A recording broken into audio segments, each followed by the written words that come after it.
तो बच्चों हमने लास्ट टॉपिक क्या पढ़ा था, टाइप्स ऑफ सॉल्यूशन, जिसमें जो सॉल्यूशन था वो 9 टाइप्स का था। कितने का था? 9। जिनमें से जो 3 टाइप्स ऑफ सॉल्यूशन है which is are more common in this chapter, कौन कौन से हैं?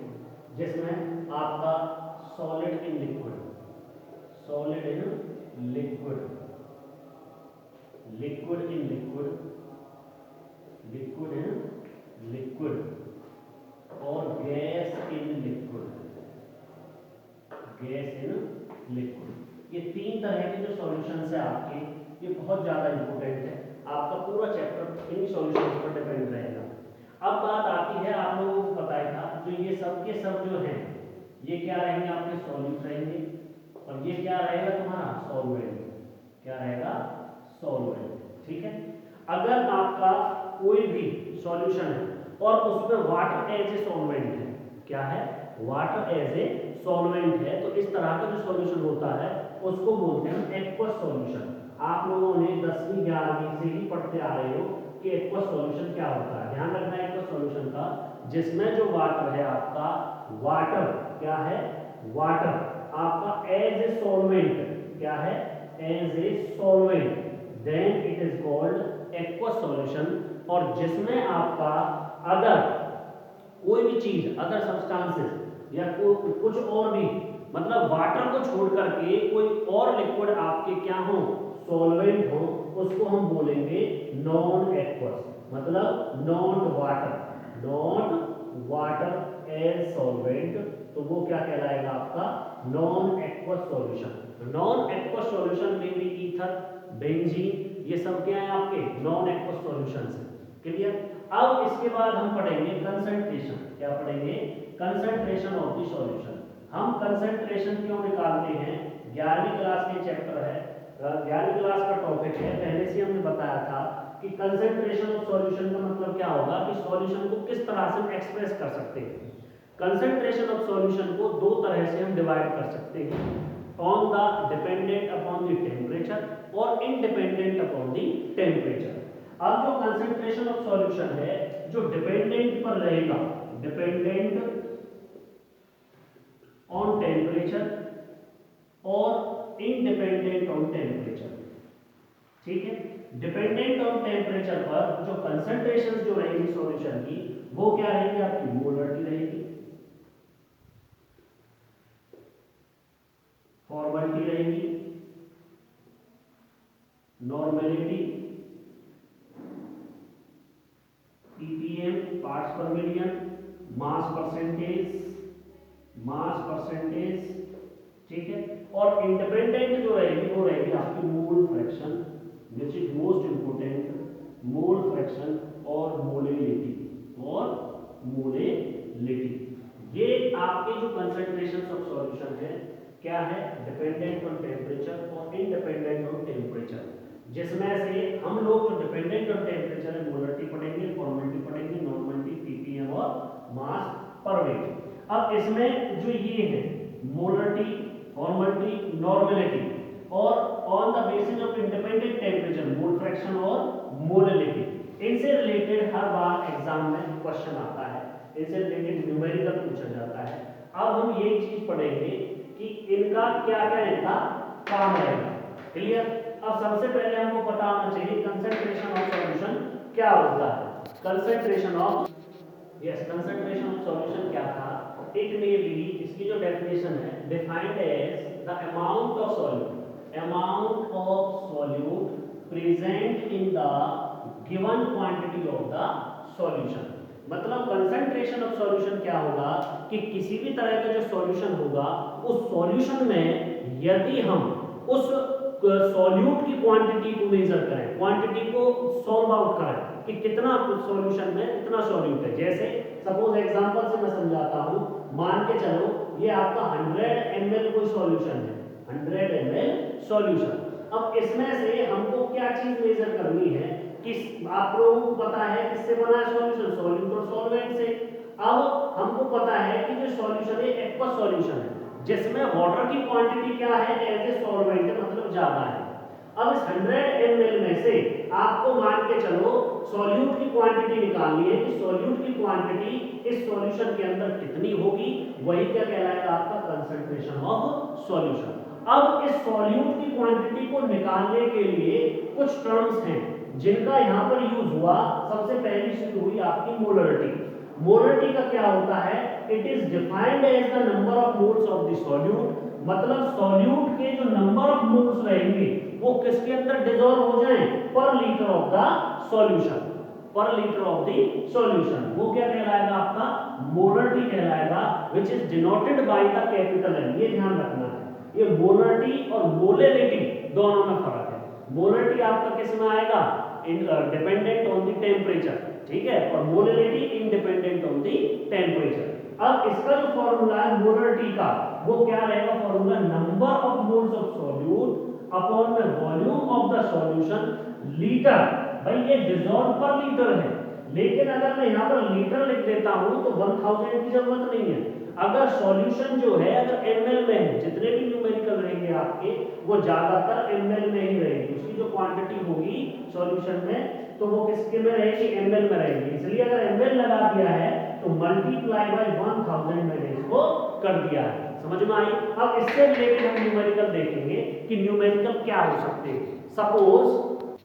सपोज मान के चलो एक क्वेश्चन दिया जिसमें 2.46 ग्राम आपका सोडियम हाइड्रोक्साइड है which are dissolved in water, ऐसे सॉल्यूशन बने तो वाटर डिसॉल्व होगा, सॉल्यूशन इज मेड टू, जो सॉल्यूशन है मेड टू 100 ml, मतलब 100 ml टोटल है, उसमें से सॉल्यूट की जो मात्रा है 2.46 है, NaOH है। In a volumetric flask calculate the molarity of the solution. सबसे पहले हम लोगों को क्या क्या चीज गिवन है, गिवन दे रखी है वॉल्यूम मास ऑफ NaOH, और NaOH क्या माना एज ए सॉल्यूट है, एज ए सॉल्यूट कितना दे रखा है 2.46 ग्राम। वॉल्यूम क्या दे रखा है सॉल्यूशन का, वॉल्यूम ऑफ सॉल्यूशन वो कितना दे रखा 100 ml। क्लियर। अब हम लोगों को पता है कि मोलरिटी निकालने के लिए जो फॉर्मूला वो क्या है, number of moles of solute. सबसे पहले हम लोगों को पता होना चाहिए कि number of moles of solute कैसे निकालते हैं। तो सबसे पहले हमको निकालना है number of moles of solute, bracket में NaOH। मोल्स ऑफ सॉल्यूट को निकालने का जो फॉर्मूला है वो क्या है, गिवन मास अपॉन में molar mass, given mass upon में मोलर मास। तो यहां पर जो सॉल्यूशन सॉल्यूट का जो मास है गिवन मास अपॉन में मोलर मास।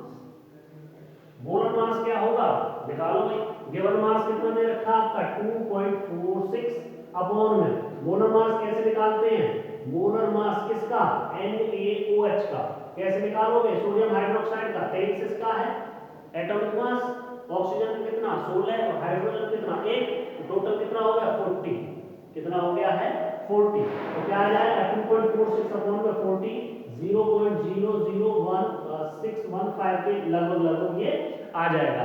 क्लियर। उसके बाद हम लोगों को अब इजीली हो गया, वॉल्यूम ऑफ सॉल्यूशन हमको दे रखा है 100 ml, कैलकुलेट करके मोलरिटी तो क्या हो जाएगा, इसलिए m इक्वल टू क्या हो जाएगा, number of moles of the solute कितना है 0.0615 अपॉन में volume of the solution 100 multiply by 1000, इसमें 2 जीरो से 2 जीरो कैंसिल हो जाती है और लगभग ये कितना आ जाता है 0.615 मोलरिटी के बराबर। इस तरह से आपका क्या हो जाता है न्यूमेरिकल रह जाता है, किस पर डिपेंड है, मोलरिटी पर। ठीक है। यस स्टूडेंट्स, जो अब नेक्स्ट जो कंसंट्रेशन ऑफ सॉल्यूशन है वो कौन सी है, मोलरिटी। मोलरिटी क्या होगी, it is defined as the number of moles of the solute. भाई हम कंसंट्रेशन किसकी निकाल रहे हैं, सॉल्यूशन के अंदर सॉल्यूट की निकाल रहे हैं, इसकी हर जगह क्या रहेगा आपका सॉल्यूट रहेगा। डिसॉल्व पर 100 ग्राम ऑफ द सॉल्वेंट, पर 100 ग्राम ऑफ द और 1000 ग्राम ऑफ द सॉल्वेंट। ध्यान रखना है जो मोलरिटी है उसमें क्या होगा, नंबर ऑफ सॉल्यूट जो रहेंगे आपके वो डिसॉल्व रहते हैं किसके अंदर, सॉल्यूशन के अंदर। ठीक है। लेकिन यहाँ पर क्या डिसॉल्व हो रहा है, आपका सॉल्वेंट में डिसॉल्व हो रहा है, ठीक है। वो क्या कहलाएगा आपका मोलिलिटी कहलाएगा, this is denoted by small m। Small m को किससे रिप्रेजेंट करेंगे, moles of solute upon the mass of the solvent in gram multiply by 1000। अब इससे रिलेटेड न्यूमेरिकल आता है कि suppose 2.5 gram of ethanoic acid with chemical formula CH3COOH is dissolved in 75 gram of the benzene, calculate the molality of solution। अगर आप लोगों को इस तरह के न्यूमेरिकल में सॉल्यूट और सॉल्वेंट का पता चल गया, we are calculate easily any concentration of the solution। तो किस तरह से हम सॉल्यूशन की कंसंट्रेशन को इजीली कर सकते हैं बेटा, कैलकुलेट। इसमें हमको जो 2.5 ग्राम है वो क्या आपका इथेनॉइक एसिड है, ये किसमें डिसॉल्व हो रहा है आपका सॉल्वेंट में। पता चल गया सॉल्यूट है किसमें डिसॉल्व होगा सॉल्वेंट में, तो क्या बन जाएगा सॉल्यूशन। और हमको किसकी कंसंट्रेशन निकालनी है मोलिलिटी की। तो बताइए गिवन क्या क्या दे रखा आपको, गिवन जो टर्म्स है वो क्या क्या दे रखी है भाई, solute mass of solute, mass of solute कितनी दे रखी है 2.5 ग्राम, और मास ऑफ सॉल्वेंट क्या दे रखा है बेटा 75 ग्राम। क्लियर। अब इसके बाद हमको क्या निकालना है, स्मॉल m निकालना है। स्मॉल m का फॉर्मूला क्या है, moles of solute. Moles of solute कैसे निकालेंगे, मोल्स ऑफ सॉल्यूट कैसे निकालो बेटा, आप लोगों को पता ही है। जो इथेनॉइक एसिड है इसका हमको सबसे पहले क्या निकालना पड़ेगा, देख लो मास अपॉन में मोलर मास, मोलर मास। यहाँ पर जो मोलर मास है मैं उसको mm से रिप्रेजेंट कर रहा हूँ। कैसे निकालेंगे मोलर मास CH3COH का, कार्बन का कितना होता है बेटा 12 है, प्लस में हाइड्रोजन 1 into 3 प्लस कार्बन आ गया फिर से 12 है, प्लस 16 दूनी 32, एक साथ ऐड कर रहा हूँ दोनों ऑक्सीजनों को, प्लस 1, तो कितना आएगा निकल के 75 ग्राम टोटल लगभग, ठीक है। उसके बाद क्या आएगा आपका, इसका निकलने के बाद हमको क्या निकालनी है, अब देखो मास क्या दे रखा है इसका 2.5, मोलर मास कितना आया 75, तो इसको कैलकुलेट करने पर लगभग कितना आ जाएगा, कैलकुलेट करने पर आ जाता है ये 0.0417। क्लियर। अब हमको क्या निकालना है, मोलिलिटी निकालना है। मोलिलिटी कैसे निकालोगे, मोल्स ऑफ द सॉल्यूट कितना दे रखा है 0.0417 अपॉन में moles mass of the mass, ये दे रखा है mass of solvent in gram 75 multiply by 1000। इसको जैसे ही हम डिवाइड करेंगे, डिवाइड करने पर कितना आ जाएगा लगभग 0.556 m। ये ध्यान रख लेंगे, मोलिलिटी के लिए लास्ट में इसकी जो यूनिट बनेगी वो बनेगी आपकी m, ठीक है। और मोलिलिटी में क्या कर रहे थे हम कैपिटल M।